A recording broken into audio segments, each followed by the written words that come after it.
What started as a nice walk along the Embarcadero to a restaurant with a family member ended with a trip to the hospital for a broken pelvis. And now this, a lawsuit suing the city and the port for negligence. It centers around this raised handhole cover by the Navy Pier. My right foot hit something. Jorja Austin says she tripped and hit the ground hard.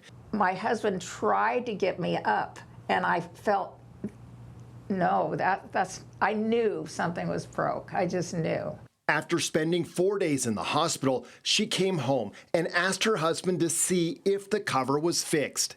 And he went down there and he said, nothing's happened. It's still like it was. Frustrated, Jorja is now suing the city and the port for dangerous condition on public property and negligence.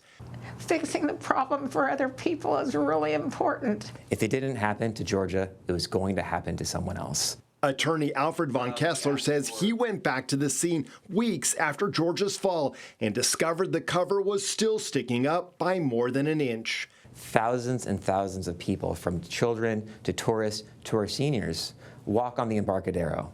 And to have such a dangerous condition is outrageous. CBS 8 analyzed payments processed by the city this year for tripping hazards. $275,000 over a raised sidewalk, $350,000 for an elevated slab, $2.5 million for falling after stepping in a hole. The city has paid more than $6.3 million this year in trip and fall lawsuits.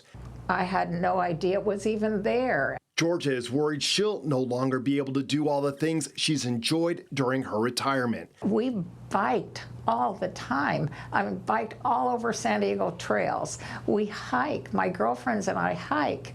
I garden. CBS 8 reached out to the city and the port, but because of the lawsuit, they couldn't comment. However, we did notice that the tripping hazard has now been fixed. At the Embarcadero, Steve Price, CBS 8.